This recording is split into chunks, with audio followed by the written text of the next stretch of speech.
Siyanibingelela nonke balaleli egameni lenkosi yethu Jesu Kristu oyinkosi nomsindisi.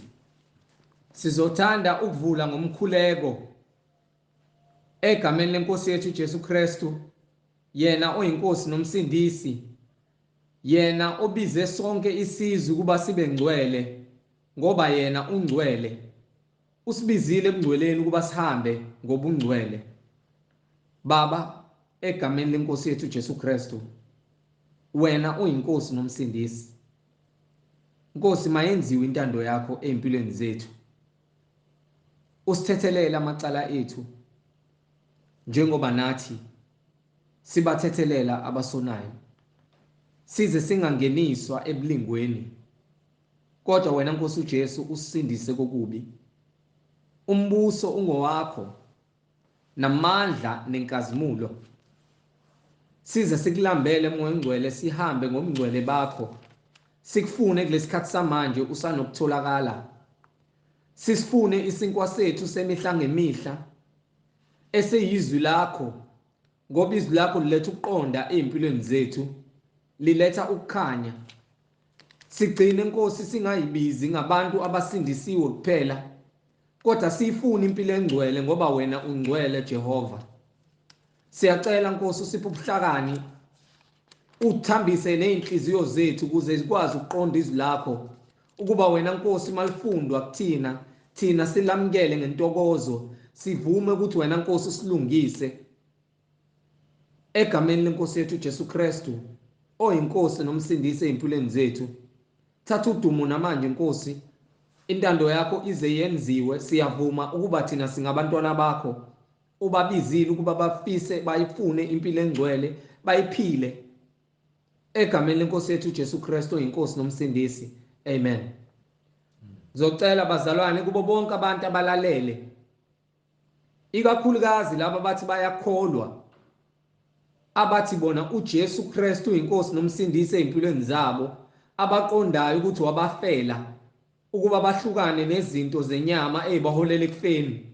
Usheshise uthathe iBhayibheli lakho kuze sizohambisana sibe nokuqonda ukuthi lithini izwi likaNkulunkulu, liyahambiselana yini nalokho esikholelwa khona thina. Wena ongenalo iBhayibheli, sheshisa udownloade kwi-app yakho yefonini iBhayibheli kuze uzoba nokuqonda nawe ukuthi kuyini ukukholwa. Abantu mabethi bayakholwa, yini leyo bakholelwa kuyona? Makhona iBhayibheli ekusendlini, ungabe usabuza. Thatha iBhayibheli, inkosi izigcine, ifake intshisekelo nawe uze uyithengele lakho iBhayibheli ngelinye ilanga, uJesu Kristu mayivumile. Angihambi ngedwa-ke, ngihamba nomfowethu umhlengi la. Over to you Nondaba. Amen. Sanibingelela bazalwane ngegama lenkosi uJesu Kristu oyinkosi nomsindisi, ongumkhululi nomlekeleli nomduduzi nomthokozisi kanye nomlaphi wakho konke okukhona ngaphansi kwelanga. Konke ukuphila kuqhamuka kuye, and konke ukuphila kuphindela kuye. Siyambonga uNkulunkulu ngezwi lakhe elingcwele usimakade, ngokuba yena wamakade ngaphambi kokusekelwa komhlaba uvele ukhona. Amen. Noma usubhubha umhlaba uyolokhu ekhona, hayi ukuthi nawe uyophela. Labo abanezinhliziyo ezihlanzekile bayobe sebembona baphile bathola ukuphumula. Amen. Sebekhonza yena kuphela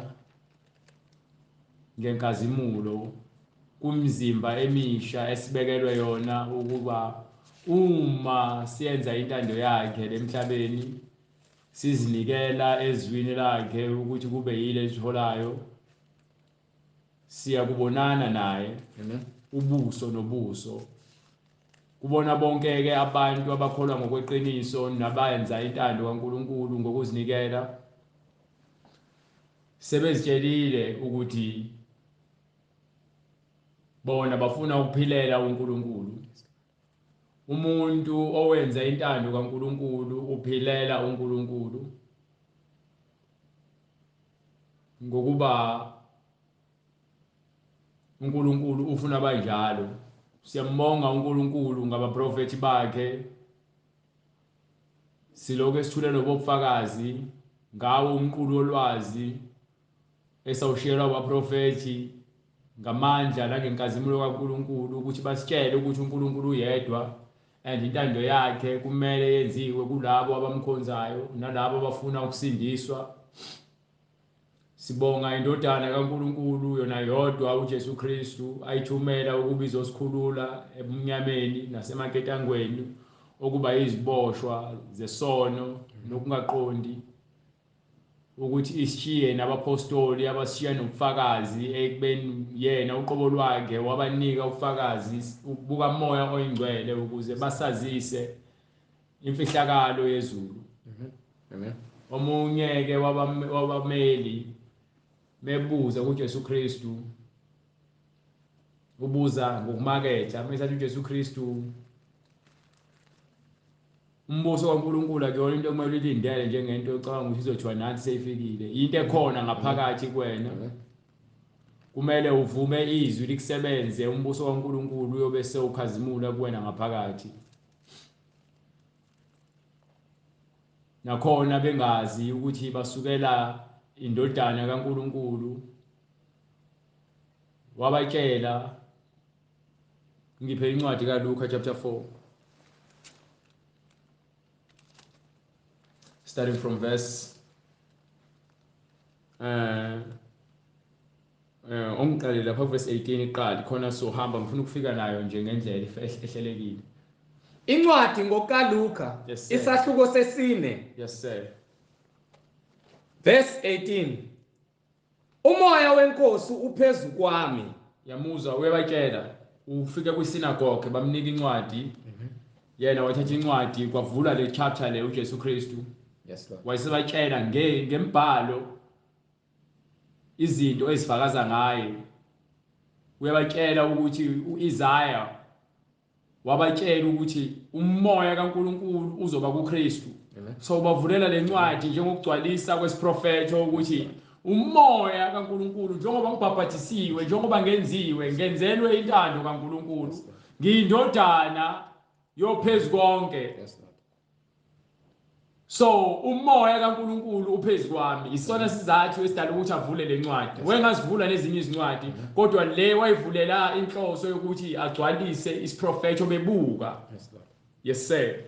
Umoya wenkosi uphezu kwami ngokuba ungigcobile ukuba ngishumayele ivangeli kwabampofu. So unikelwe umoya kaNkulunkulu emgcobele ukuthi uNkulunkulu akayikho into angagcobela umuntu ukuthi enze intando yakhe. So uJesu Kristu unikelwe umoya oyingcwele ukuthi uhlale kuyena wagcotshwa ukuze enze njani? Ngishumayele ivangeli kwabampofu. So uma nginikwa isipho sikamoya oyingcwele ngambulelwa imfihlakalo yezulu ngeke ngifane noJesu Kristu ngakho konke ngokuba umoya oyingcwele uNkulunkulu waphila kuyena. Wenza izibonakaliso ngokuthinta abantu ekhipha amadimoni ewabiza.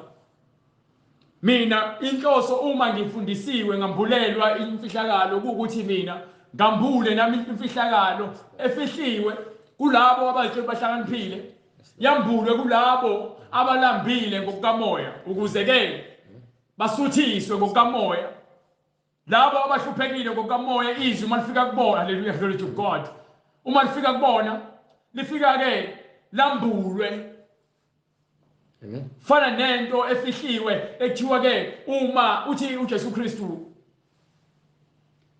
imfihlakalo kaNkulunkulu noma inkazimulo kaNkulunkulu ifana nendawo noma nengcebo efihliwe emgodini. Umuntu othi mesetholile ahambe odayisa konke anakho ngenxa yani yemfihlakalo yezulu. Amen. Udela konke onakho okungakuvimbela ukuthi wena uzuze imfihlakalo kaNkulunkulu ngokuba seyambuliwe kuwena. Ilokho ukumesaba uNkulunkulu iqonda ukusho lokho methi ke uqala kwakho ukuhlakanipha ukumesaba uNkulunkulu. Mase kwambulwe izinto zikamoya uyazibheka uyazihlola nezwi liyakuhlola liyakusiza uzinuka amakhwapha ukuthi ngabe ugeza ngokuphelele yini, ngabe uhamba ngendlela eqondile yini, ngabe ugqoke ingubo efanele yini. Ngokuba uma sewuhamba ngomngcwele uNkulunkulu usekuvezile ukuthi wena unqunu udinga ingubo emhlophe ngigqokise ngomoya oyingcwele, udinga ukwazi izwi lami ukuze uzokwazi ukubona indlela oyihambayo ngokuba izwi lwami lingukhanya. Ezindaba. So uJesu Kristu uthi unikiwe umoya oyingcwele ukuze ashumayele ivangeli bese kuba njani? Ivangeli kwabampofu. Kukhulunywa ngabantu abampofu, akukhulunywa ngomuntu ophofu ngokuthi u-bankrupt noma u-broke noma awunayo imali. Kukhulunywa ngabahluphekile ngokomoya, abantu abacindezelwe yimimoya, abantu abahluphekile ngokomoya, abantu abacindezelwe yimimoya. Moya eminingi, moya enkanuko, moya yokufebe, imoya yontshontsha, imoya yokuqamba amanga, imoya yokubulala, imoya yokufisa izinto zabanye abantu, imoya wokuzonda, umoya wokudakwa, umoya wokubhema, imoya yamadimoni esuke icindezela abantu. uJesu Kristu izwi lakhe elikwazi ukubakhulula abantu ukuthi uma usuhamba sowuthole indlebe esezulwini iyambulwa kuwena, uyahlukana. Hallelujah. Uyahlukana nayo yonke imisebenzi yenyama, ngoba uthi kuyokuba yini ukuthi umuntu azuze izwe lonke kodwa lahlekele ukuphila kwakhe phakathi. Thatha isiphambano sami ngokuba sona silula, noma thatha ijoka lami ngokuba lona lilula, uthatha isiphambano sakho ungilandele zonke izinsuku. Ingithumele ukumemezela ukukhulula kwabathunjiweyo. Lezi ndaba methi ukukhulula abathunjiweyo ile nto esikhuluma ngayo, imimoya. Ukukhulula kumoya wokuba umahosha udayise ngethempeli likaNkulunkulu, umoya ubisitabani, ube nomoya obuyaluyalo ukuthi ube nenkanuko yokufuna ukulala nomunye umfana ekubeni niyafana ngobulili. Umoya lo okudukisa, umoya obhema insangu, hlala elibhema insangu. Uthi insangu bathi insangu ilesihlahla lesi sokuhlakani kuthiwa ke ini ibebiza ngani ngencwadi le, bathi tree of life, bathi isihlahla sokuphila insangu abayibhemayo ngokuba bayazikhohlisa, bafuna ukuhlala be-high, beduzukile, bafuna ukuduzuka, ulahleke lokuqonda. Ucabanga izinto eziningi engenamsebenzi, ube namacebo angasile engenamsebenzi. Nithi izihlahla zakhe uNkulunkulu wakho, uNkulunkulu izihlahla wathi wenze izihlahla nezilwane ukuthi sidle. Akubhaliwe ukuthi kufanele sibheme. No. Uma kubhaliwe kufanele sibheme phela kufanele sibone leyo ncwadi. Uma kukuthi insangu is a tree of life, kukubhalwe kuphi lokho eBhayibhelini ukuthi insangu is a tree of life? Nithi kuyimfihlakalo, uyambulelwe nina nodwa nenibhemayo. Ukhohlakala lokho. Nami ngangibhema insangu, ngangizama ukuyidefenda kodwa okumsangano ngoba egcineni uNkulunkulu uma eseziveza kuwena yakhombisa ukuthi ke imicabango yakho ayifani neyakhe. Amen. Uthi bapho abahlakaniphileyo nabaphikisi balomhlaba. Amen. Uthi amaJuda afuna izimpawu, amaGriku afuna ubuhlakani, ubuhlakani babo ubuhlakani obhubhayo, ngoba uthi ubamba abantu kwehlakanipheni kwabo. Yezwe indaba. Ingithumele ukumemezela ukukhululwa kwabathunjiweyo. Ukukhululwa, uma ukukhulunywa ngokuthunjwa, ukhulunywa ngokuthi ubanjwe imimoya. So uma siwamukele igospel sophila ngezwi, uyakhululwa. uJesu Kristu usho njalo nenye incwadi ithi wayezokhulula abathunjiweyo ukuba baba abathunjiweyo bakhe ngokuba sebezothunjwa yizwi. Ingakho washona phansi emgodini, wafika emgodini wakhipha abantu ababethunjiwe uSathane etshela ukuthi unqobile kubona. Sathane wafika wabakhipha labo bantu bangena emzini okhanyayo. Iqila zesona. Hallelujah. Nabantu abayizigqila zesono, bonke abantu abaphila esonweni uJesu Kristu uzokukhulula. iyona gospel ebhalwe phansi eBhayibhelini ekuthiwa yokuphenduka. Yes, Lord. Ayikho enye gospel. Abantu bachama nalokho uhlobo legospel elizoduduza abantu ukuthi babe noma nizobanika isimo sokukhuthaza ukuthi uNkulunkulu uzobabusisa ngezinto eziphathekayo. Lonto leyo siyayihlaba siyahlikiza neBhayibheli ngoba akukho lokho eBhayibhelini. Ithi incwadi ubuhlakani kaNkulunkulu budlula igolide, budlula isiliva. Umuntu onobuhlakani kaNkulunkulu unengcebo ezulwini. Ngitsheleke ukuphi lekuthiwa khona umuntu uyazuza igolide emhlabeni abe isigwini ngoba lithi bonke abantu abaqoqa ingcebo emhlabeni ngelinye usuku iyobashiya ngoba ifana nenyoni yendiza. Yes, Lord. Amen. Yezindaba. So uzakhululwa ukuze noma unayo ingcebo wazi ukuthi ingcebo ngeke izikufake ezulwini. Ubulungiswa buyafunakala empilweni yakho. Uqonde kuyafunakala kuwena ngaphakathi ukuthi ube nako ukuze wena uzokhululwa. Fanele ukhululwe. Nokubona kwaba izimpumputhe. Labo abathi bayabona bengaboni behamba bebambelela ngezindonga emini njengabantu abangaboni. Bahlakaniphile kodwa benza zonke izinto. Othisha bamanga. Amen. Othisha bamanga, abafundisi bamanga, abapostoli bamanga, abaprofeti bamanga, amafilosofi amanga, ama-ideologies, babiza ngani ama-ideologies. Nama theologians. Osolwazi abangenalo ulwazi olubhubhayo. Ubasho njalo uJesu Kristu afika avula indoda amehlo ayibhixe ngodaka bese ehamba yogeza. Bese ihambile yogeza ibuye. Sebebuza akuyena lo obekade engaboni lo kade ecela lapha. Thiwa ngathi uyena uyafana athi hayi mina uqobo lwami. Ubona kanjani athi hayi unomuntu athuma uJesu. Ungifake udake behlolo sahambe ngogeza seniyabona. Amen.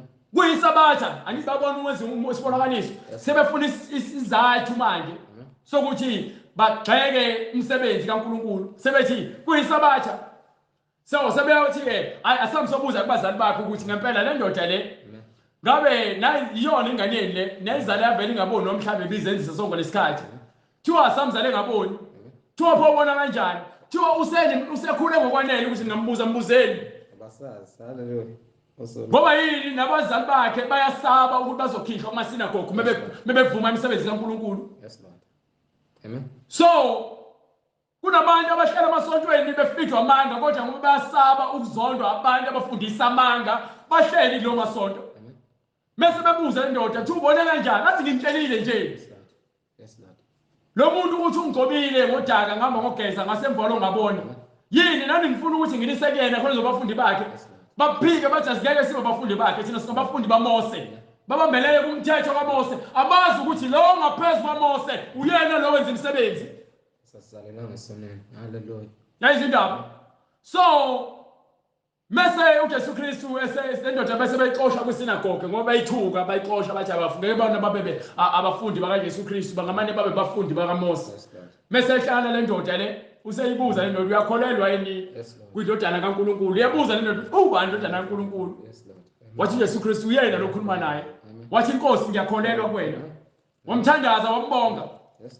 So ngasekugcineni lo ncwadi chapter 9 lo ncwadi oyifunayo incwadi kaJohane chapter 9 ngasekugcineni ngifuna le khona ke sebebuza ukuthi pho nathi asibonini ukuthi uzeleni yena. Amen. Hallelujah. Study from verse 37. Incwadi ngokukaJohane isahluko 9 verse 37. Yes sir.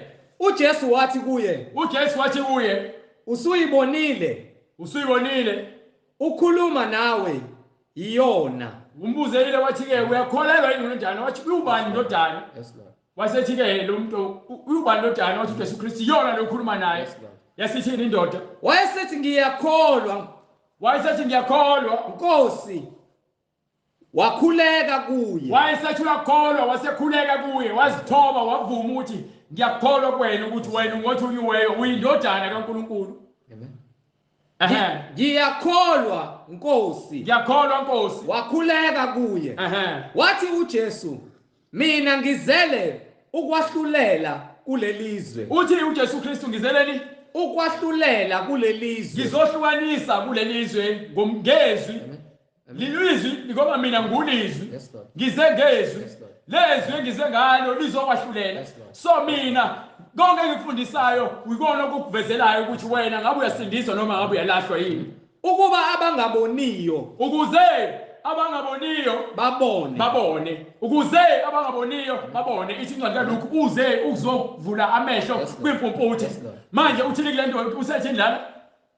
mina ngize ukwahlulela kulelizwe ukuba abangaboni babone Ukuze abangaboni babone. nababonayo babe yizimpumputhe. Yes sir.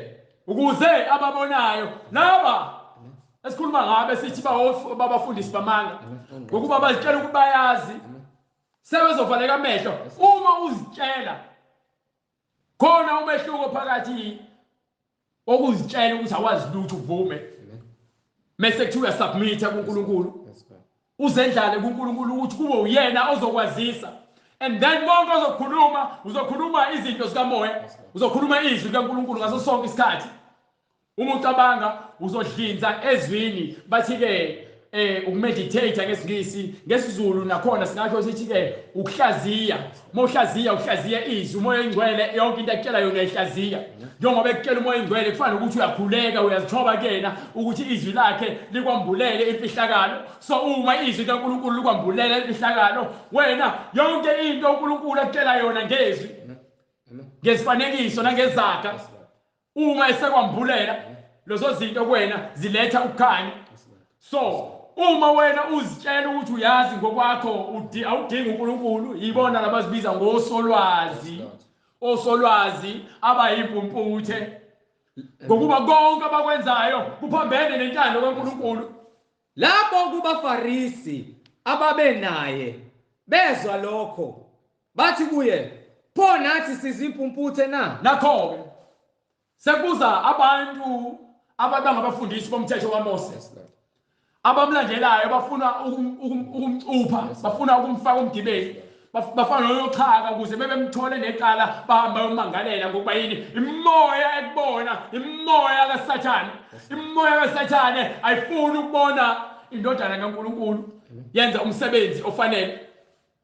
Ayifuni ukubona indodana kaNkulunkulu iphumelela. So ngaleyo ndlela bonke bakhona ngokuzitshela bayazi uJesu Kristu unempendulo kubona. Uthini? Wathi kubo uJesu ukuba niyizimpumputhe ngabe anisa nasono. Uba nimpumputhe ngabe nginikhiphile sonweni. Ngabe anisenaso isono. Kodwa manje Kepha manje nithi siyabona. nithi niyabona Isono senu sihleli kunini. sihlezi. Asisuki. Uma uzitshela ukuthi uyazi ungafuni ukuzwa izwi ukuthi uJesu Kristu akuvula amehlo ukuze uzobona. Hallelujah, glory to God. Isono sihlezi kuwena. Asisuki. Iyona lento ayisho uJesu Kristu la. Ukuthi uthe lizwi lapha kwincwadi kaLuka chapter 4. Itheni? Incwadi ngokukaLuka isahluko sesine verse 18. Yes sir. Ingithumile ukumemezela ukukhululwa kwabathunjiweyo. Into ayithunyiwe noma ayithunyelwe uzokhipha abathunjiweyo nabanjani Nokubona kwabayizimpumputhe ukuze kubone nalabo abavaleka amehlo labo abadwanguze kumnyameni emini nokuhlenga abacindezelweyo nalabo abacindezelwe yimimoya kaSathane. Labo uSathane yabona abafundisi bamanga banoSathane obaholayo bona bacindezele abantu ababafundisayo ngemfundiso yamanga.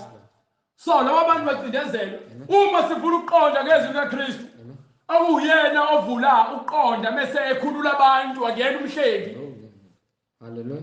Bese abantu bayakhululwa ngokuba uyasho kwincwadi kaJohane chapter 8 athi lowo okhululiwe indodana yomuntu usekhululiwe. Yes Lord. Yes Lord. Lowo osekhululiwe indodana yomuntu usekhululiwe. Incwadi ngokaJohane isahluko 36. Ngakho-ke uma indodana inikhulula niyakuba ngabakhululekileyo Uma indodana kaNkulunkulu inikhulula niyakuba ngabanjani? ngabakhululekileyo impela. Munye umkhululi. Yes, Lord. Lezi indaba ithi incwadi yase-Efesu chapter 4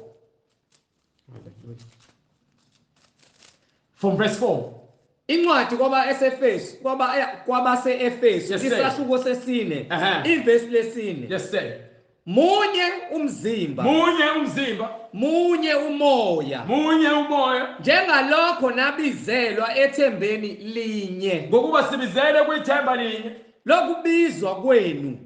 Ngoba leli themba elokubizwa kwethu. Yes, Lord. Yabona leli themba linguKristu. Yes, Lord. Umthokozisi ukuKristu. Yes, Lord. Ingakho ethi ngiyahamba Yes, kodwa angimshini kodwa ngishiye nomthokozisi. Yes, Lord. Uma ngihamba kufanele ukuthi ngihambe ngoba uma ngingahambi Yes, Lord. ngeke kugcwaliseke. Amen. Ngeke eze umthokozisi uma mina ngingahambi. Kumele ngiye kuBaba Amen. ukuze umthokozisi eze. Yes, Lord. Ngokuba uyena oza kungihola aniholele kuphi eqinisweni. Amen. Uyabe senimbulela konke. Hallelujah, glory to God.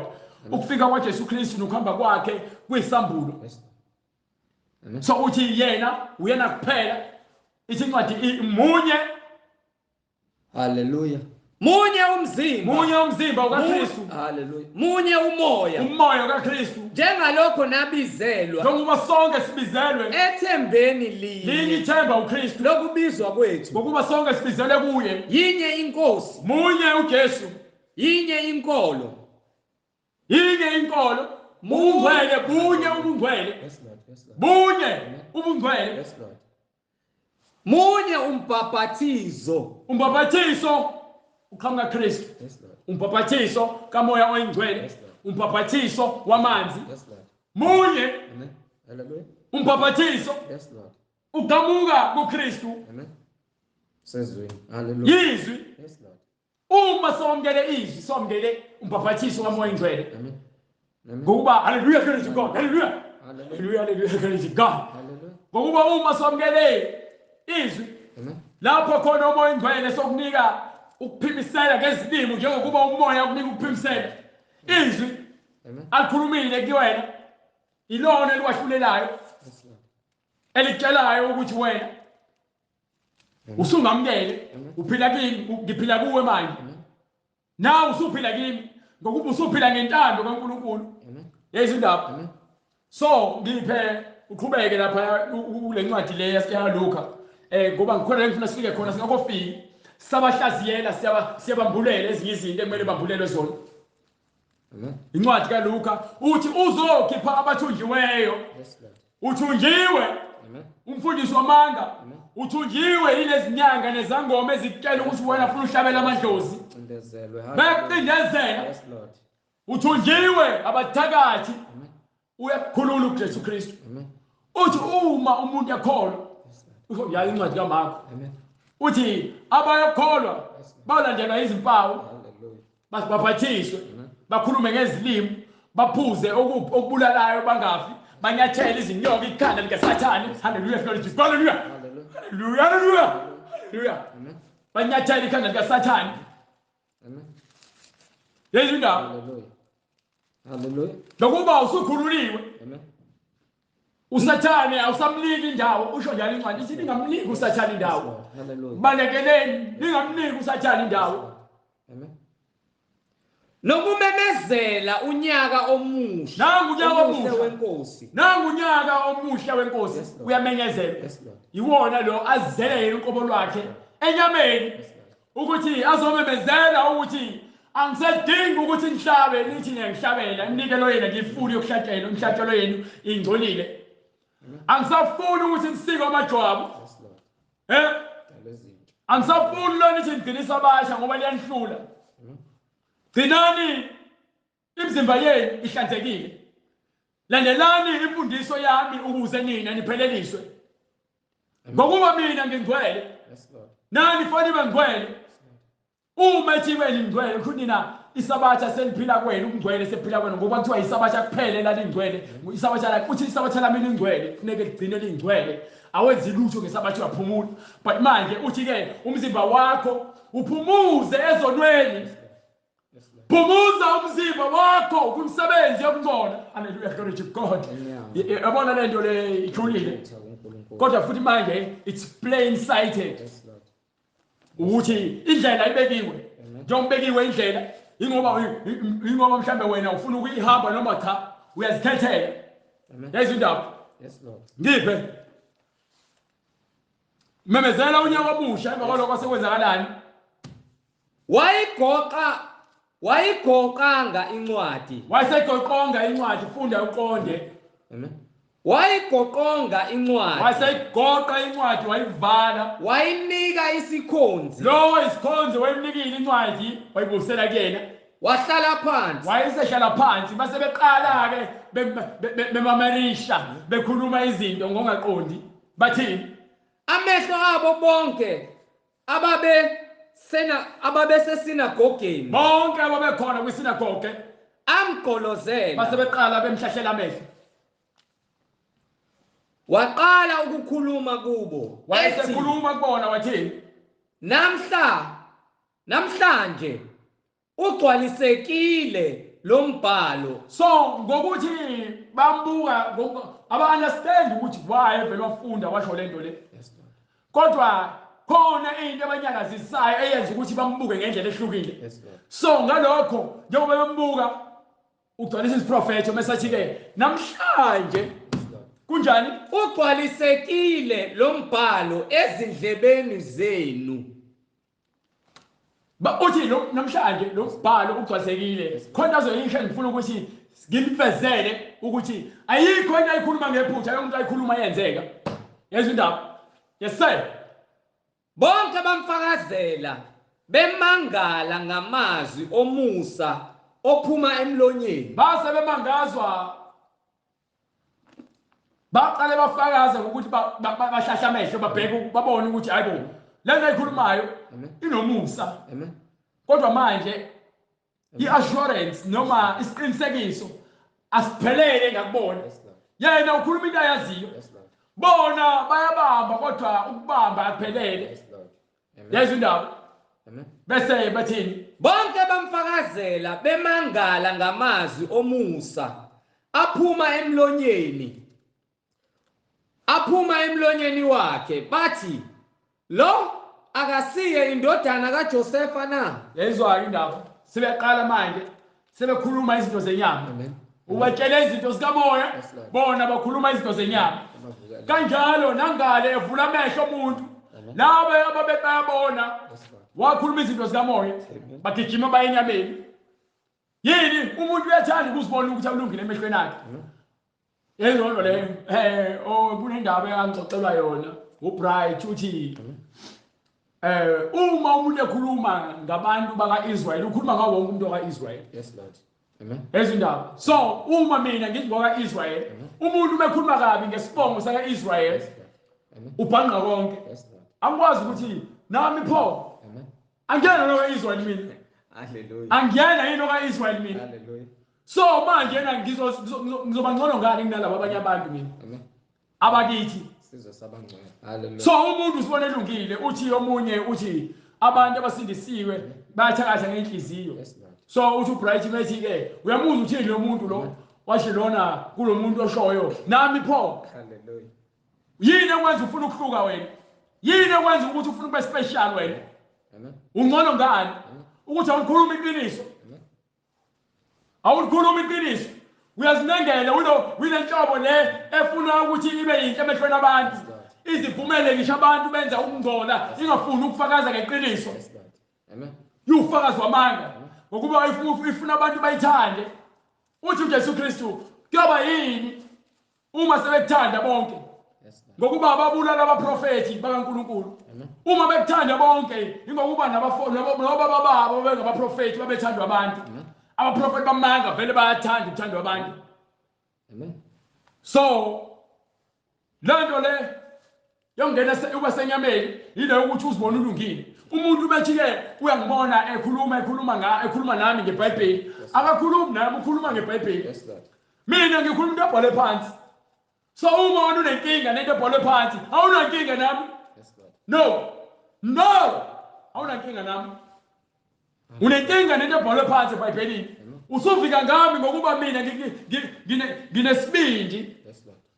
Yes Lord. Sokuthi ngikutshela iqiniso. Angifani namagwala. Yithi incwadi amagwala angaphandle ezulwini. Amen. Ngaphandle khona amagwala. Yes Lord. Hallelujah. Ithi labo abangamagwala ngeke baze bangene embusweni kaNkulunkulu. Ngokuba yini amagwala awathandi ukukhuluma iqiniso. Meqhamuka isiqhwaga igwala liyoba ngasesiqhwageni. Hallelujah. Mase sambile isiqhwaga sisale sishe uzama ukuzenza hayi lona. Yabona umonile mina besengeniwe. Bese umonile amakhala bese yami kanjani? Bese ngifutheke ngisha amakhala. Bese ngijuluka ngisho ikhala, ngoba sengijuluka ikhala. Ngisuke sengiqondile ukuthi sengiasukile. Mase siqhamuka isiqhwaga lesibuya, mase athula angathi akazakhulume. Amen. Mase sibuza isiqhwaga sithi ke ubade khuluma la. Athi angazi mina ngizange ngikhulume lutho mina. Angithi nyani ngizwile mina bengithulele. Ngintshela ngathi uzobuya. Incwadi ngokukaJohane. Hallelujah. Kusho isiqhwaga. Kusho igwala. Igwala lifuna ukudlala linhliziyo mbili. Amen. Alimi ndawonye igwala. Amen. Lifuna ukuba inhliziyo mbili. So kanjalo ke nabafundisi bamanga. Amen. Amen. Bazama ukuthi babe bahle kubantu kodwa bebethi basebenzela uNkulunkulu. Uma bethandaza bafuna uNkulunkulu moya ingcwele azambule ngisho uma bethandaza phambi kwabantu ungaze ubone ukuthi wena ayinceku. Amen. Amen. Kodwa kugcwele izoni phambi kwakhe akazikhuzi. Yes Lord. Amen. Akakhulumi ngesono ngevangeli elibhalwe phansi eBhayibhelini lokuphenduka. Amen. Ulo eshaya ngapha nangapha. Ziyamithi ingane left and right. Hallelujah. Esontweni kamithi iswana nayo ubhizi uhlele efebeni nasekugangeni. Yini? Uyigwala. Amen. Yayizo indaba. Hallelujah. So, amen. Ufuna ngiphi incwadi mase sihamba? Yes Lord. Yes sir. Amen. Incwadi ngokukaJohane isahluko 9 verse 22. Sheshe. Abazali bakhe basho lokhu ngokuba besaba abaJuda. So abantu bakhuluma izinto ezijabulisa abanye abantu ngenxa yokuthi bayasaba. Uma unomoya wokusaba uthi uJesu Kristu awukulungele ukuhamba nami. Yes Lord. Amen. Uthi awufanele ukuba nami uma unomoya wokusaba. Ngeke uze ushumayele ivangeli lemfundiso uma wena unomoya wokusaba. Uthi uNkulunkulu akanawo wokusaba. Yes Lord. Umuntu onomoya wokusaba isitha siyamsebenza. Amen. Isitha mase sisebenza siyakhipha ekholweni. Unqana ukuthandaza, unqana ukufunda, unqana ukufasta. Hallelujah. Hallelujah glory to God. Hallelujah. Hallelujah. Hallelujah. Unqana ukufasta. Ukhuthalela ukubuka iTV. Ukhuthalela ukufunda zonke izincwadi ezokhuthaza ngokuthi uzoba nemali. Amen. Uhlala nabo bonke abantu abaxoxa izinto engasile. Ubuka bonke ama-TV shows. Kodwa ke uthi ke ufuna ukukhululwa. Uthi uNkulunkulu manje usizosizayo kusho ukuthi oza kuyena uyamkhulula. Owamkelayo uyakhulula. Loyo ukuthi uNkulunkulu usizosizayo ngoba wena untshotshile. LiBhayibheli ngeke lize liziphikise. No. Wena uyisoni and futhi uma ungaphenduki kule ngqondo yakho yomoya wontshontsha. Uyaphakathi esihogweni. Do you understand? Hallelujah. Hallelujah. Hallelujah. Hallelujah. Amen. Hallelujah. Hallelujah. Hallelujah. Uyaphakathi. Hallelujah. Glory to God. Hallelujah. Hallelujah. Hallelujah. Understand? Hallelujah. Glory to God. Abantu bazikhohlisa. Bese iBhayibheli balenze into abayithandayo. Ngikhuluma nomunye uthi uNkulunkulu wazizana nandi ngathi mina ngaphandle komshado. Uthi akaphile yena ukuba nomshado uphilela umngcebeleka. Ngithi mina uNkulunkulu lo mkhonzayo akuyena lo ngimkhonzayo. Yes Lord. Wamanga. Lo ngimkhonzayo khuluma into eqondile. Yes Lord. Amen. Sikuphi sisase usingimelana ngishumayela uma ukuthi mina senze umathanda emzimbeni kaKristu. Impunzi endleleni. Hallelujah. Sikuphi sisase ukuthi ngishumayela ivangeli lokusindiswa uma kuwukuthi sinike umusa ukuthi ke sifebe sidakwe siphuze. Sifele khona emanyaleni. Akasho uJesu Kristu ukuthi anifuni ukukholwa nizofela ezonweni zenu. Amen. Ngiyahamba mina ngizongifuna ngeke ngizangithola. Ngeke izwi lishayisanise. Uma izwi lishayisanisa mina ngiyakuyeka ukushumayela. Amen. Ngiyakuyeka ukushumayela. Ngokuba yini? Izwi lishayisanisa. But uma kuwukuthi izwi likhuluma izwi linye ngeke uthi umbhalo yini inkosi munye umzimba munye umoya munye umbabhajiso. Amen. Mase emva kokuphila soziphikisa iBhayibheli. Hayi kunenkinga kwena kulobiyela uyalo. Uyise wethu sonke. Hallelujah. Munye uyise wethu sonke, umoya oyingcwele. Ingakho uJesu Kristu athi ke mebethi abafundisi bakhe abafundi bakhe sifundise nathi ukuthandaza. Athi anothi baba wethu osezulwini. Owethu baba usezulwini. Owethu baba ngiyena ushembe. No. Wenza ukuthandaza. Oyethu baba ngiyena iTrinity. No. Amen.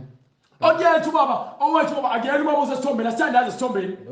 No. Owami ubaba ngeke emsama ngibiza ubaba emsama. Yes, Lord. Owami ubaba usezulwini munye. Amen. Usitshela kuJesu Kristu singabizi noyedwa umuntu ngobaba emhlabeni. Hallelujah. Nabafundisi ababizwa ngofather. Abafundisi basathane labo. Hallelujah. Abafundisi basathane labo. Hallelujah. Ngiphe Incwadi kwabaseRoma isahluko sokuqala verse 18. Yes sir. Ngokuba intukuthelo kaNkulunkulu Intukuthelo kaNkulunkulu yambulwa ivela ezulwini. yambulwa iqhamuka ezulwini. Phezu kwakho Kubona konke bonke nakukho konke ungamesabi uNkulunkulu. Yes sir. nokungalungi kwabantu Nokungcola okubantu abathiya iqiniso abaphambanisa iqiniso ngokungalungi ngendlela engaqondile. Yayizwa indaba ukucasuka kaNkulunkulu kuqhamuka kuyambulwa kuvela kuphi ezulwini. Yes, Lord. Amen. Ngenxa yabantu abaphendula iqiniso kaNkulunkulu balenza amanga. Amen. Hallelujah. Qhubeka. Ngokuba lokho okwazekayo Ngokuba lokhu esikwaziyo ngoNkulunkulu lokhu esikwazi ngomoya oyingcwele kusobala phakathi kwabo. yayizwa indaba uNkulunkulu wakhe izulu nomhlaba ikona okuphakathi kwethu konke okuphakathi imisebenzi yakhe. Yes, Lord. Yonke into ephakathi kwethu uma uphuma ubona isihlahla umsebenzi kaNkulunkulu, uma uphuma ubona amanzi umsebenzi kaNkulunkulu, uyaphuma ubona inja umsebenzi kaNkulunkulu, uyaphuma ubona noma ngabe igolide noma ngabe yini umsebenzi kaNkulunkulu. Ngokuba uNkulunkulu kubonakalisile kubo. Ngokuba uNkulunkulu usivezile kuthina. Ngokuba okungabonwayo kwakhe Ukuveze kuthina uNkulunkulu yena singamboni. Amandla akhe ukuthi singamboni. Ukuthi amandla akhe aphakade nobuNkulunkulu bakhe kubonakala kuqondakala ngezenzo zakhe. Bonke ukudaliwe kungamandla akhe. uNkulunkulu bakhe buphila phakathi ngokuba wenza izinto ezikhona. Yes, Lord. Ukuze bangabi nakuzilandulela. Asina excuse. Asinayo indlela yokuzandulela sifuna ukwenza i-excuse. Asinayo i-excuse. No. Zimbili izindlela. Yes, Lord. Eyesindisweni neyebhujisweni. Ayikho indlela ephakathi nendawo. Amen. Angeke uze umuthi ngeke uzuhambe ngandlela. Amen. Kufanele uthathe isinyathelo. Kufanele uthathe isinyathelo. Amen. So, buyela ngale kwincwadi kaLuka sawuqedile le ncwadi kaLuka. Yes, Lord. Uma ethi ke wayeseqoqonga incwadi bahlahla amehlo. Basebethi akuyona yini indodana kaJosepha lesimaziyo le. Wathi kubo, Nayo ke indaba. Hallelujah, glory to God. Mase besho kanjalo utheni kubona? nempela niyasho kimi. Nayi into engizoyikhuluma egcineni ngokuba nina lisenyameni. Mina ngikokamoya, konke engikwenzayo ngikwenza ngokamoya. Kodwa ke egcineni kwakho konke nazi into engizayisho. Nempela niyakusho kimi lesisaka sokuthi nyanga zelaphe wena. Ezindaba. Amen. Uthi egcineni kwakho konke. Ekugcineni nizothi kumina Nyanga zelaphe wena. so abantu bacanga ukuthi uma ubanjiwe abantu ngoba nayo ubanjwe ivangeli bese bekubopheka izitambo bekushaya bethi mize phela uNkulunkulu akwazi ukusiza becanga ukuthi mhlambe ba-approve kuwe i-point ukuthi uNkulunkulu akekho kanti uNkulunkulu uyazi ukuthi isiphetho uyena. Hallelujah, hallelujah, hallelujah, hallelujah, hallelujah. Abazi uNkulunkulu uyisiphetho njengoba ngithatha ungibophele emotweni ngemuva ungihudule ngilo ngibizile uJesu Kristu. Hallelujah. Bengimbiza uJesu Kristu wena nokuhlungu ongizwisa bona ile nyama lephelo ibonayo ucabanga ukuthi umqedile. Akekho uJesu Kristu ukuthi ningabesabi labo ababulala inyama bengakwazi ukubulala umphefumulo. Kodwa sabani yena lo kwazi ukuthi esebulele athathe umphefumulo wakhe ufake esihogweni. You understand? Amen. Yayizolonto le. So umuntu acanga ukuthi ke ngokuba mengibulala inyama ngiqedile. Ngiqedile ngalomuntu ongiphazamisayo uyiphazamisa phambi kwami. Hallelujah. Kanti akazi ukuthi ke uqala lokho kwenkazimulo kaNkulunkulu uNkulunkulu uyamfakazela ukuthi impindiselo ngeyami kanti indaba uJesu Kristu athi ke umuntu umekuhlaya noma ekuzona bekuzondela ivangeli khululeka ngokuba bazonda babulala abaprofeti ngicela ukuthini-ke ngomuntu ngoba umuntu yonke into ayenzayo uyenzela inkanuko yenyama uyantshontsha ungena ngewindi awungeni ngoba nakwenzela uNkulunkulu no wena ukwenza lokho ngokugcwalisa inkanuko yakho imdlinze ngaphakathi enhliziyweni yakho iyasho incwadi ithi-ke inhliziyo inamacebo amaningi kodwa uNkulunkulu uyena okwazi ukukhuza yonke leyo nto leyo so uma ungenayo uNkulunkulu wena uzogcwalisa zonke iy'nkanuko zenyama awukhuzeki awuzwa ingakho uJesu Kristu ebatshela abantu abasenyameni ukuthi-ke njengoba nikhuluma kanje ningibuka kanje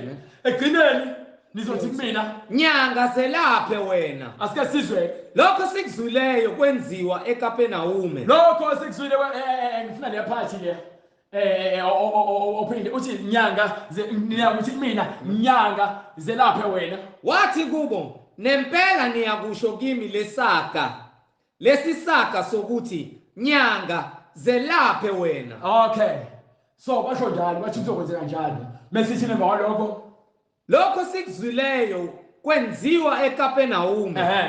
Kwenze nalapha ezweni lakini. lokhu esikuzwile ukwenza ngaphandle kwenze nala ekhaya asikambe siye kwincwadi kaLuka 23 sesizwe ukuthi abakwenzi lokho akushoyo ebatshela labayo ukuthi-ke nizathi kumina angizilaphe incwadi kaLuka chapter 23 angithi bese uqale lapha kwemfundela kuverse 36 Incwadi ngokaLuka isahluko 23. yes sir Verse 36. qala from verse 34 Verse 34. Kepha uJesu wathi, Baba bathethelele ngokuba abakwazi abakwenzayo. nangu uJesu manje sebembethelile esiphambanweni usekhuluma nobaba wakhe osezulwini umoya engcwele usethi-ke abantu bahlezi bebuza bathi uJesu mekuthi uNkulunkulu usekhuluma nobala ngithi mina indodana ikhuluma nobaba angithi uyasho ukuthi indodana ukhuluma isakhiwo esakhiwe sithi ngaphakathi kumina khona umoya engcwele so mina konke engikwenzayo ngikhazimulisa ubaba so nakhona uma ethandaza ufundisa thina ukuthi uma wena uNkulunkulu ephila kuwena uthandaza kubaba usezulwini ngokuba uNkulunkulu uyakuthandazise ngenkani so wena funeka wenze intando yakhe le ntando yakhe eyenziwe neyabonakaliswa ngendodana yakhe le ayakhe esibelethweni somuntu wesifazane uMaria wangena kuyona uphakathi kuyona so yona babiza ngani kwi-demonstration bathi demo uyademonstrate uyasikhombisa uNkulunkulu ngendodana yakhe izinto ekumele sizenze ukuze sigculise yena sihambe ngendlela efuna uyena sigcwalise imfundiso yakhe nentando yakhe kuthina ukuze akwazi ukuphila kuthina you understand so njengoba ekhuluma uJesu Kristu umoya engcwele uyakhuluma kuyena ufundisa thina umoya engcwele ukhuluma kuJesu Kristu ufundisa thina so ingakho nathi uma umuntu enza into embi kumina noma ekhuluma ngami ngithi mina uNkulunkulu mthethelele baba ngokuba akakwazi akwenzayo ububazi kube ngekazayenze akekho umuntu owenza into eyazi ebesaba ukuyenza ngeke ngimthuke uNkulunkulu ngimazi ngishumayela ngaye ngeke kodwa uma ngesikhathi ngakokholwa ngangithuka uJesu Kristu ngithi ngiyakholelwa uNkulunkulu kodwa uJesu Kristu angiyazi indaba yakho ungena ngalapha ngoba uqonda kwakungekho kodwa ngithe sengazi impihlakalo uJesu Kristu esezambulile kumina ngoba uyena kuphela ozambula kumuntu ngoba umoya kaNkulunkulu kuyena uthi mina nobaba simunye akukho engikwenzayo ngizenzela mina ngenza intando kaBaba and ngithatha uhambo lokho ukuthi wena uwamukele izwi kaNkulunkulu ngoKristu so uma ethi baba baxolele abakwazi abakwenzayo ukhuluma nobaba wakho osezulwini indodana ngokuba inyama yakhiwe ubaba osezulwini njengoba nami ngakhiwe ubaba osezulwini njengoba noAdamu wakhiwe ubaba osezulwini yonke into ekhona emhlabeni oyibonayo yakhiwe ubaba osezulwini izingilosi nemoya zakhiwe ubaba osezulwini uthi-ke wenza izingilosi zakhe zaba umlilo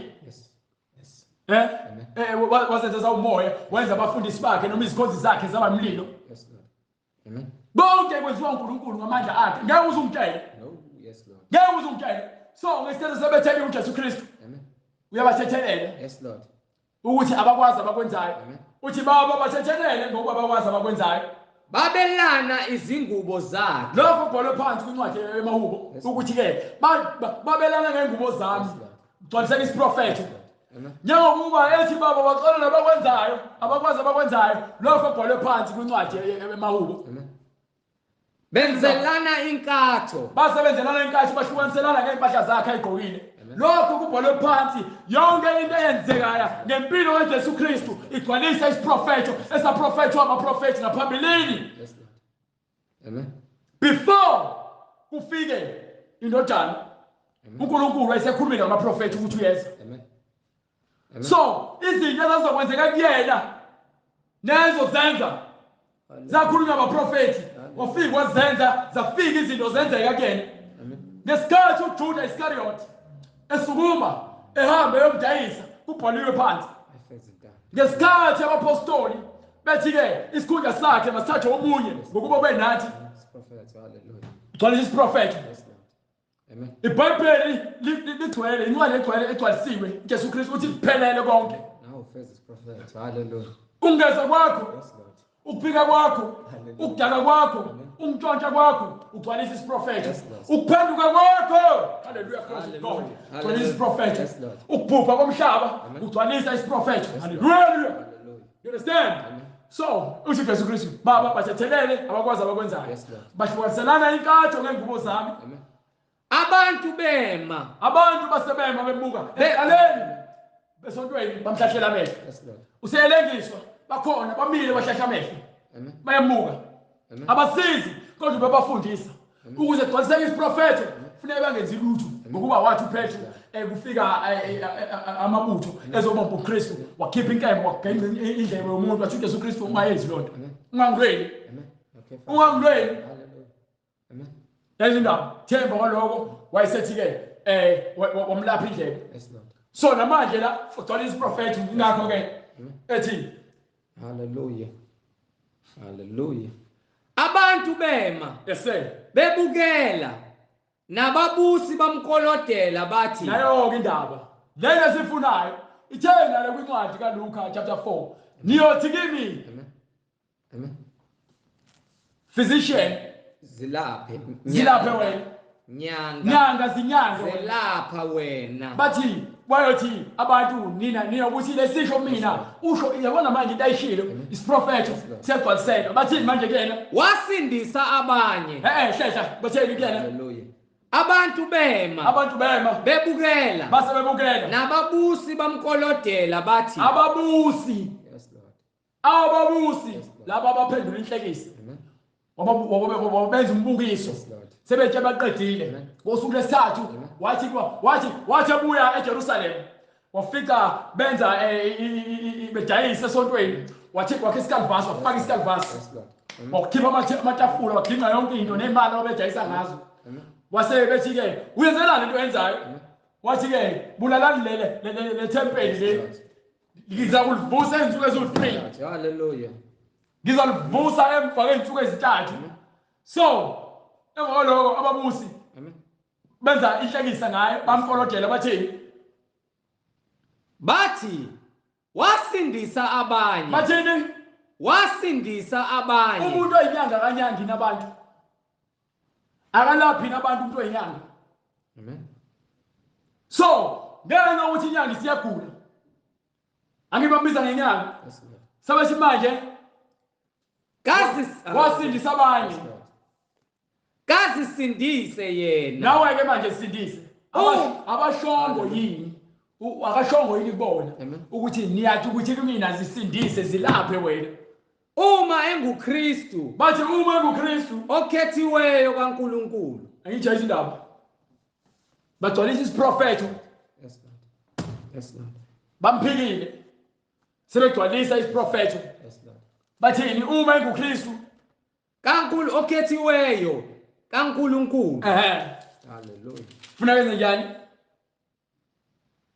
Wasindisa abanye kazisindise yena uma enguKristu okhethiweyo kaNkulunkulu.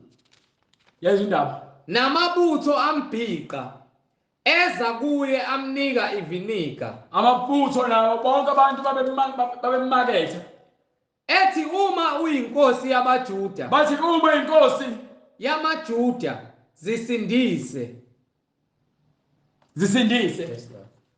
angijabona sikhuluma ngokugcwaliseka kwesiprofetho sikhuluma ngokugcwaliseka kwesiprofetho ukuthi uJesu Kristu wabakhipha ukwazi ngokugcwalisa isiprofetho emva kwalokho emva kwensuku eziwu3 Jesu Kristu wavuka ethuneni 40 days ehleli nabaprofeti bakhe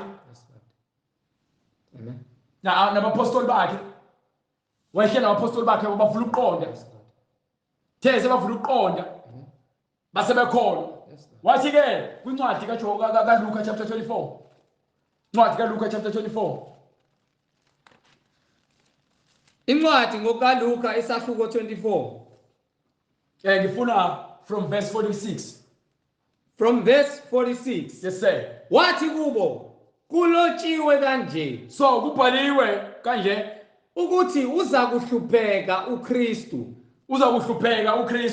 avuke kwabafileyo ngosuku lwesithathu ukuze angijayeze indaba uthini wavuka ngosuku lwesithathu kushunyayelwe bese kushunyayelwa egameni lakhe eliphe linye igama nashumayela ngoshembe nithini ngoshembe nithini ngeTrinity nithi uNkulunkulu iziqe eziwu3 namanga igama lika Kristu igama likaNkulunkulu lelo gama liqhamuka kuNkulunkulu umzimba awuyena uNkulunkulu akwazi ukuthi uNkulunkulu iziqe eziwu3 uNkulunkulu ungumoya sho njalo umbhalo uNkulunkulu haleluya glory to God ungumoya uNkulunkulu uma umoya ithi munye umzimba lo mzimba kaKristu umzimba kaNkulunkulu why ngokuba uNkulunkulu wayehleli kuwona lo mzimba ngowona uNkulunkulu umzimba wakhe awakha ukuze angene kuwona agcwalise isiprofetho akhazimule kuwona lo mzimba ukhazimulisa wayezulwini wawukhazimlisa umzimba wawukhazimlisa ukwazi ukuvela uphinde ungaveli ingakho abela qhamuka esikhaleni wathi ukuthula makube kunini ukuthula makube kunini you understand so ithi kwenzakalani futhi kushunyayelwe egameni lakhe ukuphenduka ineshunyelwayo igospel yokuphenduka hayi igospel yokugcwalisa ama prosperity plan ukuthi abantu bazobusiswa ngeimoto nangezimali imfundiso kaSathane leyo haleluya amen kube ngukuthethelelwa kwezono ezizweni zonke uzowazi kanjani ukuthi unesono uma ufundiswa ukuthi uNkulunkulu ukweleta imali nebusiso haleluya ukuthi unikela ngeshumi uNkulunkulu uzokunika 100 rand igospel leyo angiyazi ngachaza kanjani ngoba uNkulunkulu asitshela ukuthi funeka kube ukuphenduka bese siyathethelelwa yini ozothethelelwa wazi ukuthi uNkulunkulu uyakweleta yini ozothethelelwa wazi ukuthi uNkulunkulu funeka kunika izwasho haleluya amen yini ozothethelelwa kushunyayelwe egameni lakhe ukuphenduka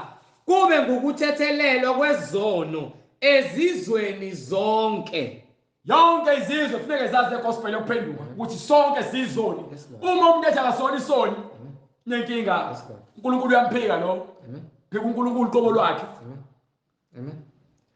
kuqalwe eJerusalem so igospel komele vele iqale eJerusalem akubona ababenikiwe ama oracles bathini oracles imfundiso noma imiyalo kaNkulunkulu yayiqala eJerusalem yayiqale kuAbraham yeza isizukulwane sakhe isivumelwano zonke ezenzile wenze nabo ukuze babe isibonelo ukuthi abantu abaphila ngaphansi kwesizwe sikaJehova baphila kanjani bezwa ngoNkulunkulu ingakho kukho konke uma bebonile uNkulunkulu wayebalahla msukwane bebuya bekhala ngoba bayazi ukuthi banoNkulunkulu wabo aphinde ababuyisele ngakuyena msukwane bephuma endleleni abayekelele bahamba bobe igqile ezweni msukwane bekhala kuye abuye babuyisele ingakho lo ethumela abaprofeti abaqhamuka ngaphansi kwesizwe sika Israel ngokuba isizwe ayesikhathile ukuthi nasi isizwe engizosikhetha ukuthi senze intando yami ukuze bonke babone ngokuba siyeze isikhathi lapho ngiyobabiza bonke isizwe sabangcwele haleluya isizwe sabangcwele siqala kanjani izwi Kufuneka liqale Samuel ngokuba izwi liyafika kuwena wena ufana nomuntu ongazi ohambe kumnyameni. Izwi kuwena lifike enhlizweni yakho likuthinte. Bese kuqala amehlo akho kamoya avuleke. Bese liyakhula izwi. Mase ufuna ukwazi more ngezwi. Ngesikhathi ukukhula ngolwazi lezwi ingesikhathi wena usondelana nomoya ingcwele. Uma sosondelana nomoya ingcwele wena usuyaphenduka. Uyazisola. Usuyabhaphathishwa. Usuyamukela izwi ukuthi uzophila ngalo. Umoya ingcwele usephila kuwena. Umoya ingcwele uphila kanjalo kuwena ukuthi wena wenze intando yakhe ngokupheleleyo ungangabazi. Yazi indaba. So njengoba ke izwi liyaqala lishunyele eJerusalem wayesethi ke aliqhubeke lenze njani? Hallelujah. Bekani ngiyakuthumela kini isithembiso. So ufanele uqale ashumayele izwi eJerusalem. Ufanele uqale balinde. Ngesikhathi belindile baqhubeka nemfundiso yakhe abashiye nayo. Balinde. Nina ke ningofakazi balezi zinto. Isithembiso. Isithembiso siza kubona ngokuba bona bawofakazi. Kusho ukuthi noma ngabe yini eyambulwa uNkulunkulu kubona bawofakazi ukuthi lokhu ngempela wakhuluma ngakho uKristu. Yes Lord. Hallelujah. Bonke lokhu kwenzeka ngokuba uKristu wasifundisa. Yes Lord. Amen.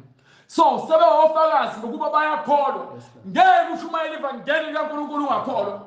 Soze. No. Amen. Soze. Ngokuba uzokhuluma izinto zenyama kanti izwi likhuluma izinto zikamoya. Prosperity. Hallelujah. Yazi indaba. Hallelujah. So uthi bazobufakazi.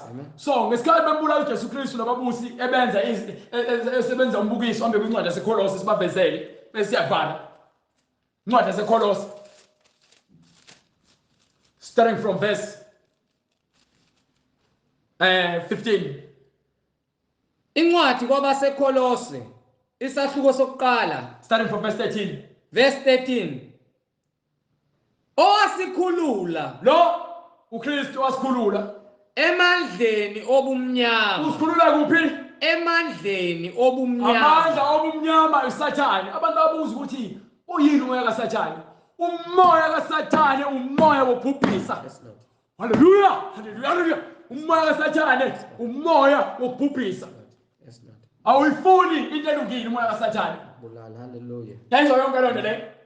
Umoya kaSathane umoya wokudukisa ukuze abantu balahleke ekhambeni kwabo oqondile. So usebenzisa amanga, usebenzisa utshwala njengoba nihlala etshwaleni nidansa nijuxuza nijuluka nibe manzi nigwazane nidubulane nizondane amantombazane ahambe enqune etshwaleni ukuze azokwenza abafana bathenga utshwala kakhulu bese abafana babangela amantombazane noma balale ngaphandle komshado bese bethola izifo bese ke emva kwaloko bandise inzalo yemidlwembe.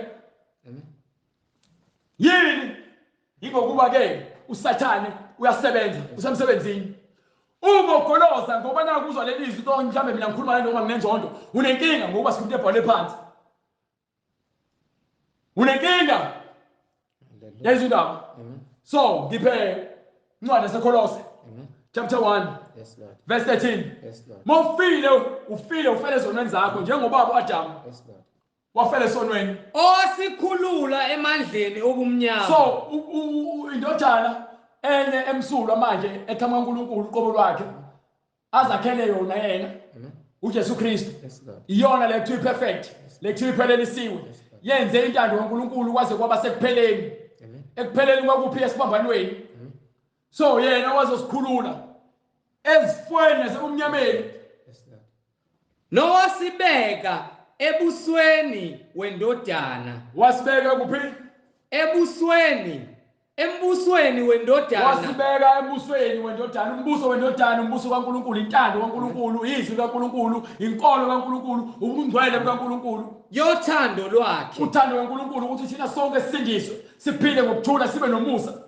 Siphile ngeqiniso. Sibe nothando, uthando umakhelwane wakho yokuthanda. Yes Lord. Okukuyo sinokuhlengwa. Kuyena khona yini ukusindiswa? Sino ungumhlengi. Yes Lord. Jesu Kristu ungumhlengi. Yes Lord. Sinokuhlengwa kuye.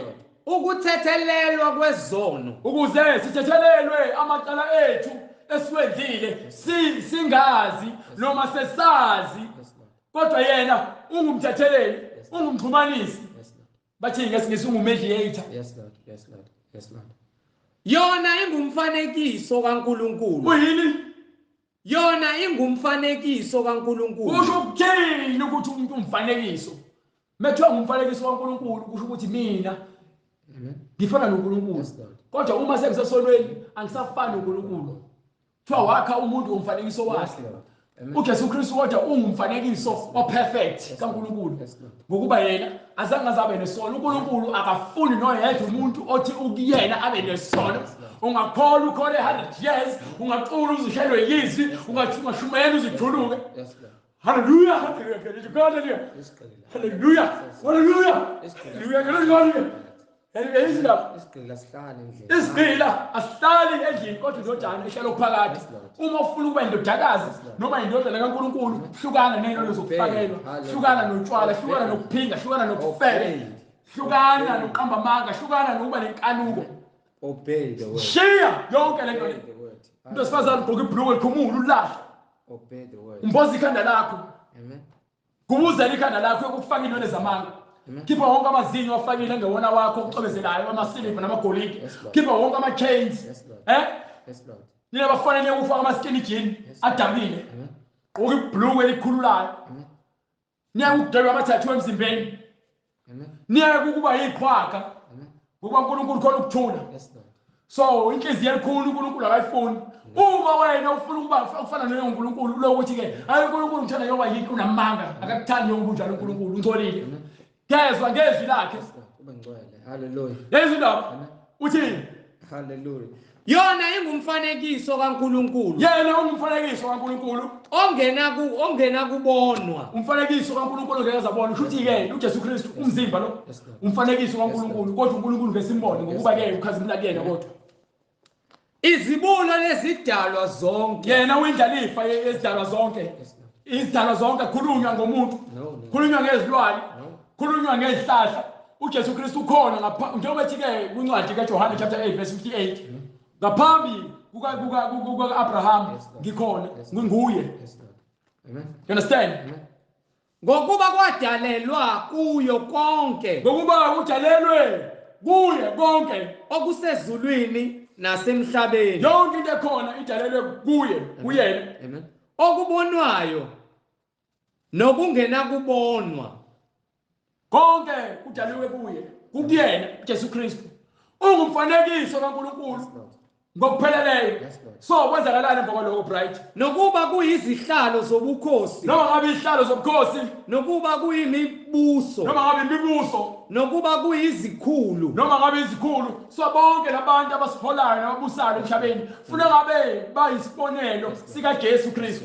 Kodwa ke ngenxa yokusebenzela uSathane benza izinto eziphambene nomyalo nentando kaNkulunkulu. Ingakho bethi khiphani izisu. Ingakho bendayisela utshwala. Ingakho benqambela amanga, benqambisa amanga. Ingakho belalana ingashadile banika amakhondomu. Yini ababusi sebephendukele uNkulunkulu bafuna ukuthi bona ababusi basemhlabeni bazitshela ukuthi ke banamandla lemhlabeni. Amandla abo aphela lemhlabeni. Uma befa qala amandla kaKristu lapho. You understand? Bona bagcwala isiprofeto njengabantu abangafuni ukuzwa. Yebo ngiphe. Hallelujah. Nokuba kuyiziphathimandla. Nakuba bonke abangabaphathimandla. Konke kwadalelwa ngayo. Konke kuqhamuka ngakuyena. Hallelujah. Yes sir. Konke kwadalelwa ngayo. Yes sir. Kwadalelwa yona. Kudalelwe yena. Ubona bebusa ngamanga. Labo bambulala. Kumele benze intando kaNkulunkulu kodwa bayenzanga. Kumele bakholwe njengoba abantu bekholwa kuMose. Amen. uAbraham wakholwa yizwe engambonanga uNkulunkulu. Kungekho Mose. Amen. Wakholwa. Amen. uMose la uNkulunkulu waqhamuka njengengilosi ebuhle isihlahla. Wakholwa uMose wahamba ukwenza izibonakaliso zikaNkulunkulu wabakhipha abantwana bakaIsrael eGibhithe. Yona ingaphambi kwakho konke. Yena ungaphambi kwakho konke. Nezinto zonke zimi ngayo. Zonke izinto ezikhona emhlabeni zimi ngenxa kaKristu. Mawunkele ngeke uze ubaleke. Ithi uyezulwini uyamfica. Amen. Uyethuleni lolwandle uyamfica. Uyekupheleni komhlaba uyamfica. Uyesihogweni uyamfica. Hallelujah, glory to God. You understand?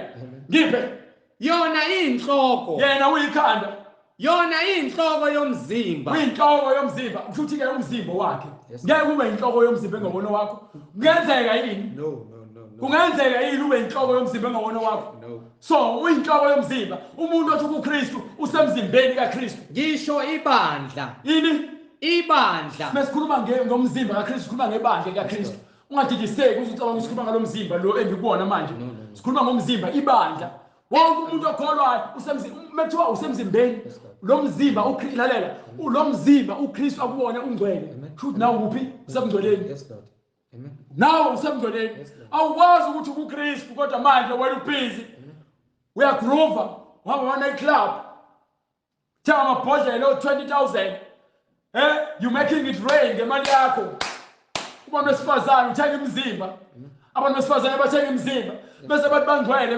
ngesonto beba esontweni bacabanga ukuthi uNkulunkulu uhlela kule ndlu yabasonta kuyona bacaba benza umusa uma benikela noma beze esontweni ngesonto kodwa benzela uNkulunkulu umusa awazi umusa ukuthi unikwe wena ukuthi uphenduke ezonweni zakho uyaphutha ezonweni hallelujah glory to God wozithenge hallelujah yona inhloko yomzimba yena uyinhloko yomzimba ngisho ibandla engukuqala yes sir izibulo kwabafileyo uyizibulo kulabo abafileyo ngobuye nokuqala wavuka kwabafileyo ukuze yona ibe ngokuqala ezintweni zonke lalela khona abantu bazoduka bathi Enoch wafa Enoch akafanga wathathwa washwithwa yes Lord uElijah washwithwa uJesu Kristu wafa wavuka yes Lord hallelujah hallelujah glory to God kuningi uNkulunkulu akumele angivule kuningi uNkulunkulu akumele angivule hallelujah glory to God hallelujah hallelujah hallelujah hallelujah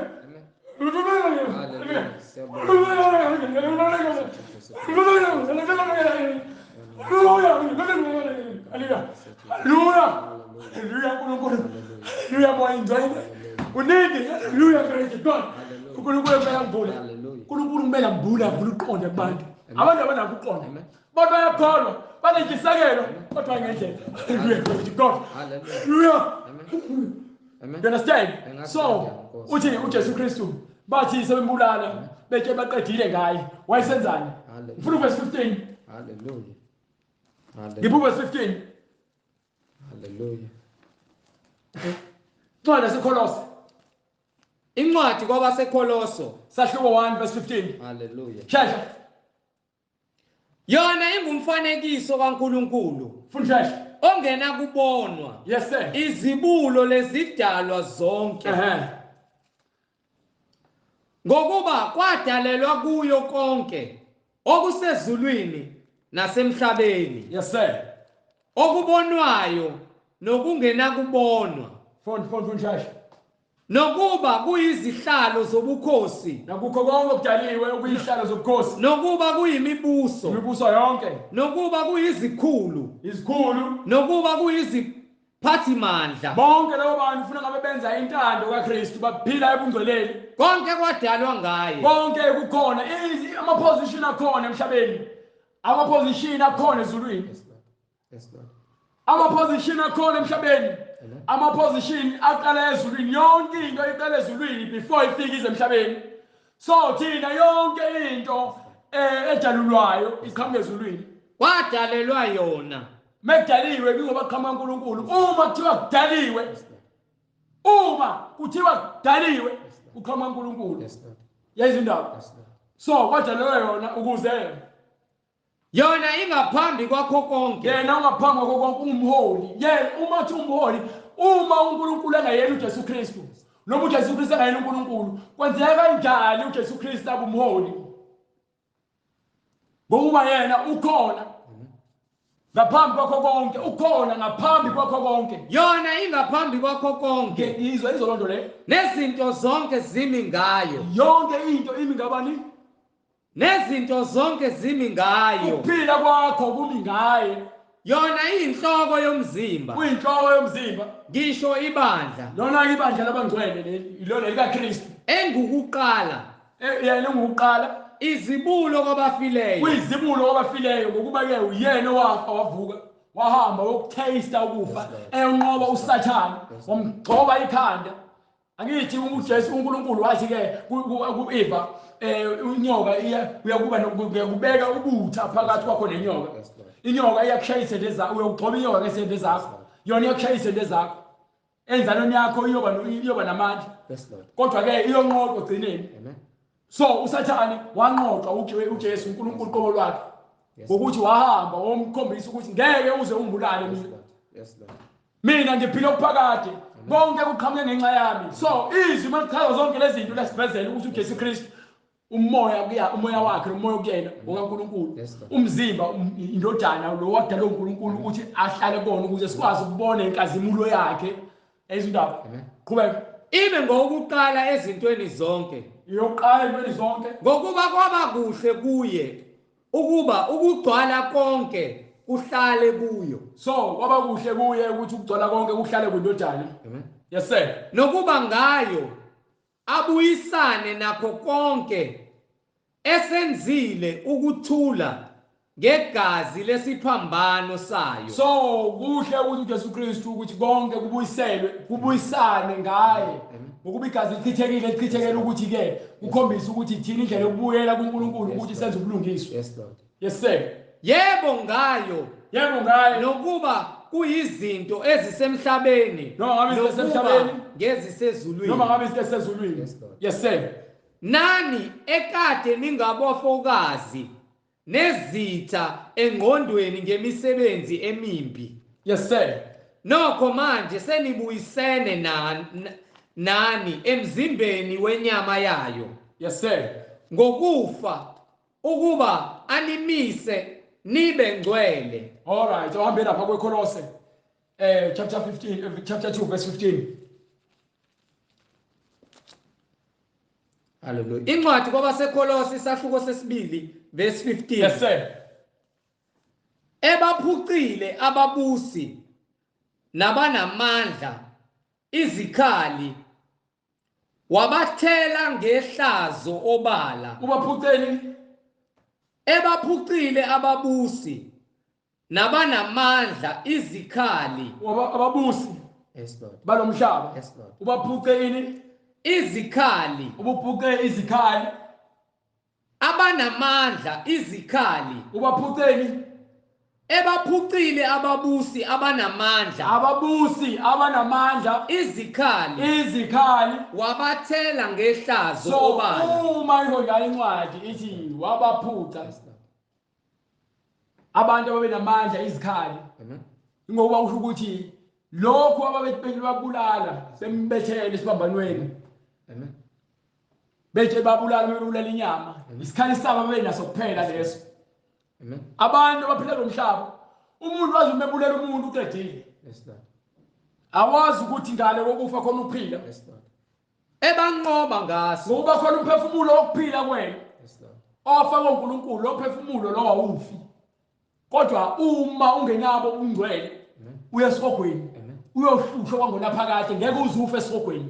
Mekuthiwa kwangonaphakade njengoba uNkulunkulu ephile kwaphakade nomphefumulo wakho lo awuphefumulela kuwena wangabuthatha ubungcwele emhlabeni wena lo mphefumulo wakho uya esihogweni uyohlushwa nengilosi yobumnyama uSathane kanye nabaprofeti bamanga okwaphakade. So uJesu Kristu ngokuba kuyena khona ubungcwele wenza umbukiso wenza ihlazo wabathela ngehlazo bona ngalamandla babenawo ukubulala umzimba kuphela. Kodwa umphefumulo ongcwele abakwazanga ukuthi. So wayesebathela ngehlazo. Ingakho sikhuluma ukuthi abantu abangenabo ubungcwele balomhlaba abafuthi bazobulala umuntu onobungcwele badlala ngesikhathi sabo. Umosha isikhathi sakho. Angikhathali ngoba bulala babe bangakanani abantu abangcwele. Kodwa wena icala lakho ngaphambili li more than li 100 times than lento yenza la. And ngeke uzukuthande okuyokwehlela ngale emva kwethuna so vuka eHades. So vula amehlo akho njengesigwili esathi sivula amehlo uzavulela amehlo eHades. Sesibona uLazarus esifubeni sikaAbraham. Yes Lord. Amen. Sesifuna nje iconsi lamanzi sithi siyahlushwa. Uhlushwa ubani? Sifuna ukwazi uhlushwa ubani.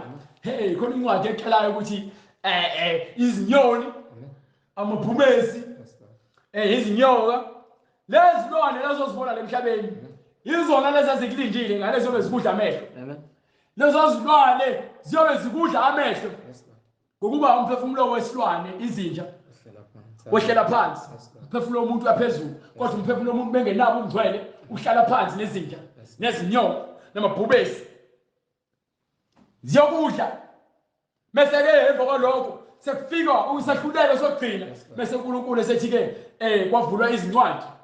Kwase kuma phambi kwakhe abakhulu, abancane. Kwavulwa izincwadi. Igama elingatholakala encwadini yokuphila. Bonke base bethathwa belahlelwa kuphi emlilweni echibini lomlilo. Isibabuli. Lapho bayohlushwa khona wangona phakathi. Do you understand? Do you understand? Amen. Do you understand? Jesu Kristu wabenza umbukiso wenzani uJesu Kristu? Hallelujah. Ngokuba noma hallelujah 15 ebaphucile ababusi nabanamandla izikhali. Yes sir. Wabathela ngehlazo obala. Ebanqoba ngaso. Hallelujah. Wabanqoba ngaso. Kuba wavuka ngosuku lwesithathu. Sengisho kusa incwadi yeEcclesiastes. Awuhambe kwincwadi yeEcclesiastes. Ulapha ku chapter 51 ngifuna from verse 26. Hallelujah. Bese mbona ukuya kwincwadi yeIsaiah chapter 1. Gijima. Awunayo incwadi yeEcclesiastes lana mfowethu. Hallelujah. Incwadi yesingisi leyo. Ecclesiastes ngaphambi before incwadi kaluzana kaIsaiah. Hallelujah. 51.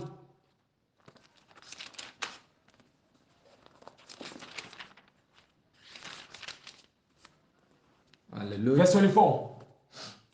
Hallelujah.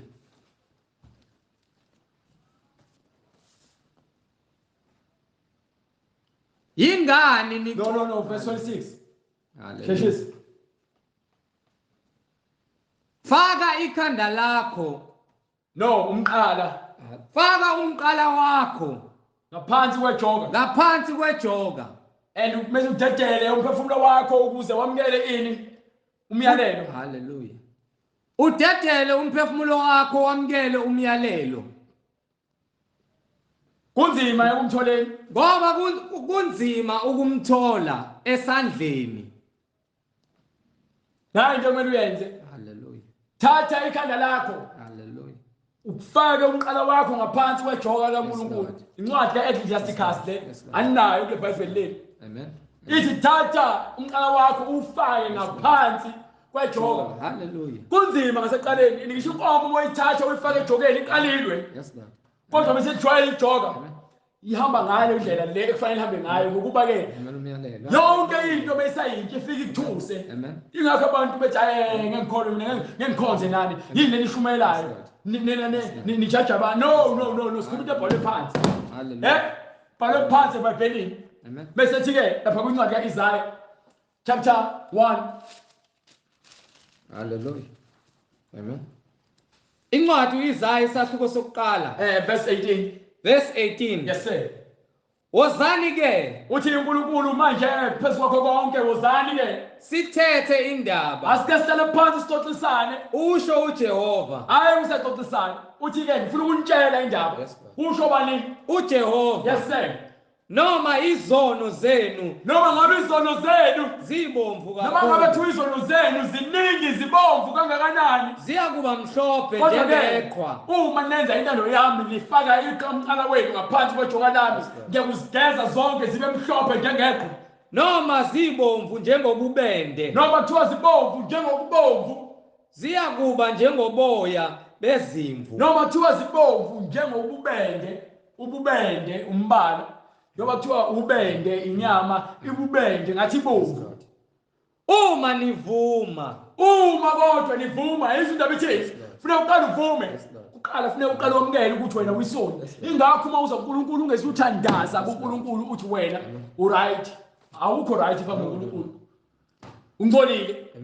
uma nivuma nilalele bese nilalela niyakudla okuhle kwezwe. njengoba selidla okuhle kwezwe ukuphila kwenu kwaphakade. Isho njalo incwadi ithi abantu babusisiwe abantu abalambile ngokomoya ngokubefa labo elikamoya ingcwele lokuphila okuphakathi ezindaba ngiphe incwadi yezenzo sahloko sesibili uNkulunkulu uyanibiza noma kuthiwa izono zakho zingakanani woza kuyena uza kuzigeza vuma izono zakho uNkulunkulu into ongakukhulula kulomthwalo kona vuma izono zakho uma uvuma izono zakho kusho ukuthi uyazisola uma uphenduka uNkulunkulu uyakuxolela isho bangakukhomba bakujaje bathi wenzani kodwa mase khona ubungcwele kuwena uyababona bekulandela befuna ukwazi ukuthi wenze kanjani bese bayatshela ukuthi uKristu ophila kini uyena ongigezile uyena ongixolelile izono zami yezindaba ngiphe incwadi izenzo isahluko sesibili incwadi yezenzo isahluko sesibili verse 38 yes sir uPetru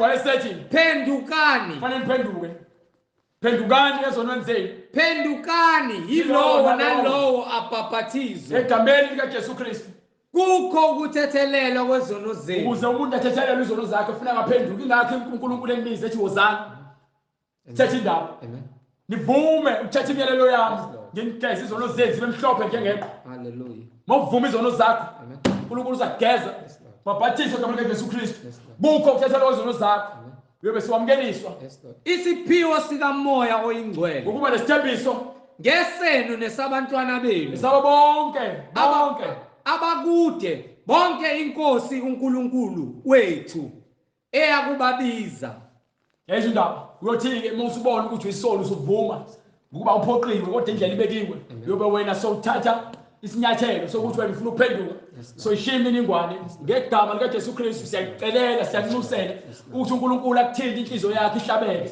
uphenduke ezonweni zakho wazi ukuthi uNkulunkulu ungumthetheleli umelwe ukuthi wena ulamukele izwi lakhe liphile kuwe ukuze kube khona ukuphila okuphakade ngomusa nothando egameni likaJesu Kristu siyabonga moya ingcwele ngokukhazimula kithi ukuze usinike ukuqonda sikwazi ukuthi sambule imfihlakalo yezulu kulabo obakhethile njengoba uNkulunkulu washo wathi uzokuba nomusa kulabo oba nomusa kubona namanje uNkulunkulu namandla sithi-ke enza umusa wakho wehlele ezinhliziyweni zabantu obakhethileyo bakhethe babizele kuwe uNkulunkulu bamukele izwi lakho baphenduke ezonweni zabo ubanike amandla nokuqonda bathethelele izono zabo banike isipho sikamoya ingcwele njengokuba kubhaliwe embhalweni igcwaliseke konke uNkulunkulu mese kuba ukuthi uNkulunkulu beze bazithoba bahambe indlela yobungcwele mihla yonke ukuphila kwethu uNkulunkulu sizithobe sihlale endlini kaJehova iy'ngilosi zakho zisivikele kukho konke siphile ngomusa weqiniso kuze kube phakade naphakade amen haleluya amen bazalwane sizoyishiya imininingwane kubo bonke laba izwi elisebenzayo ezimpilweni zabo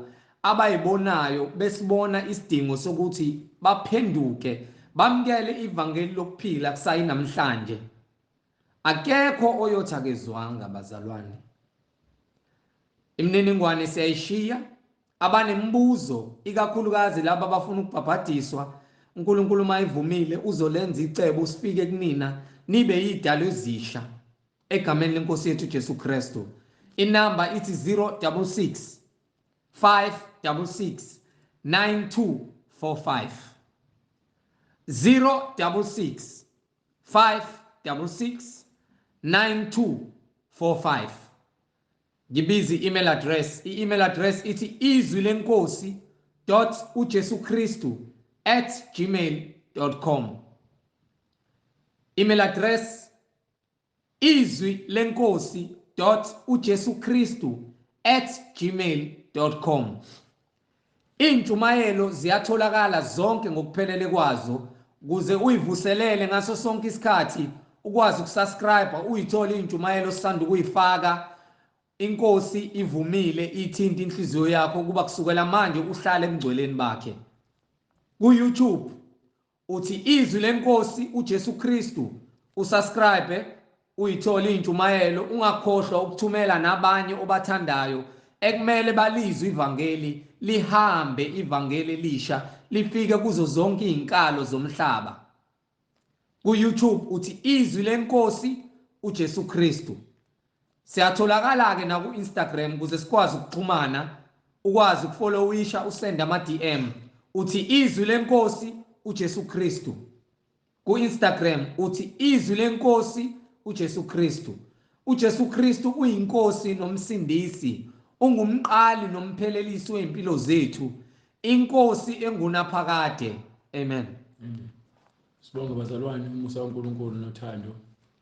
Sicela futhi ukuthi siqhubeke sihlale evangelini nasemfundisweni engcwele. Uma kuukuthi usafunda noma uyalalela kodwa unalo iBhayibheli, uthola iBhayibheli lakho ukuze uzolandela izwi ngokuqonda. uNkulunkulu akhole kukho konke ngoba uNkulunkulu uthembekile ngezwi lakhe, uza kusiza azambule uma uzithoba uzinikela kule iqiniso lakhe.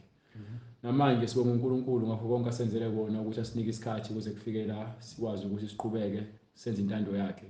Sisha siphinde futhi sibonane ngokuzayo uma inkosi ivumile ngomusa wayo. Amen. Amen.